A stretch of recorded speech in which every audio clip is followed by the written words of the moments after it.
శ్రద్ధగా చూశాను. సో, అలాంటిది నేను షాక్ అయిపోయాను పాపం. మరి పద్దక్క ఏం చెప్పిందో చెవిలో, వాళ్ళిద్దరూ ఏం మాట్లాడుకున్నారో, ఏం చేశారో తెలీదు గానీ, సో, చాలా చాలా బా చేసిందని చెప్పడానికి కూడా అసలు నాకు అంత సిగ్గులేదు. నా కూతురు గురించి చెప్పడానికి అస్సలు సిగ్గులేదు. బా చేసిందని చెప్పడానికి. It's like and and Sindhu was like amazing సీరియస్‌గా. ఒక సినిమా నా దగ్గర అసిస్టెంట్‌గా చేసింది 'కుమార్ 20.5కి' అసిస్టెంట్‌గా చేసింది ప్రతాప్ దగ్గర. అప్పుడు తెలుసు సింధు. సడెన్‌గా వచ్చి సినిమా ప్రొడ్యూస్ చేస్తానంది. ఏయ్! నువ్వు ప్రొడ్యూస్ ఏంటని. వీళ్ళు పట్టుదల చూడండి. చూసుకుని మొత్తం జర్నీ స్టార్ట్ చేశారు. సినిమా కంప్లీట్ చేశారు. ఇలా జరిగింది. తర్వాత అందరం వచ్చి చేరాం. అండ్ స్పెషల్లీ అంటే సింధు ధైర్యం తెలీదు గానీ పాపం తనకున్నది ఏదో ఏం చేసిందో నాకు తెలీదు. మొత్తం ఈ సినిమా కంప్లీట్ చేసింది.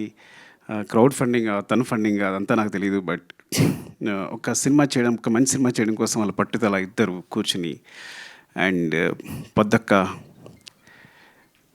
గురించి చెప్పాలంటే అసలు స్క్రిప్ట్ ఎంత బాగా రాసుకుందంటే చెప్తున్నప్పుడు, ఎంత హుక్ అయిపోయానంటే చెప్తున్నప్పుడు ఎంత బాగా రాసుకుంది.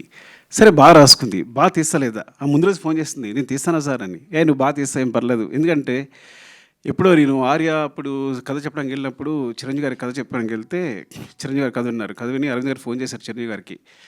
అంటే కాదు అబ్బాయికి ఎక్స్పీరియన్స్ ఏం లేదు, ఎక్కడ అసిస్టెంట్‌గా చేయలేదు, చేయగలడని అడిగారు అరవింద్ గారు అక్కడి నుంచి. నా ఫోన్ వినిపిస్తుంది. చిరంజీవి గారు ఇక్కడ నుంచి చెప్పారు. అబ్బాయి కథ చెప్పే విధానం చూస్తే కనుక కెమెరా పాత్ తీసిన సినిమా హిట్టే, వదిలేసేయి అన్నారు.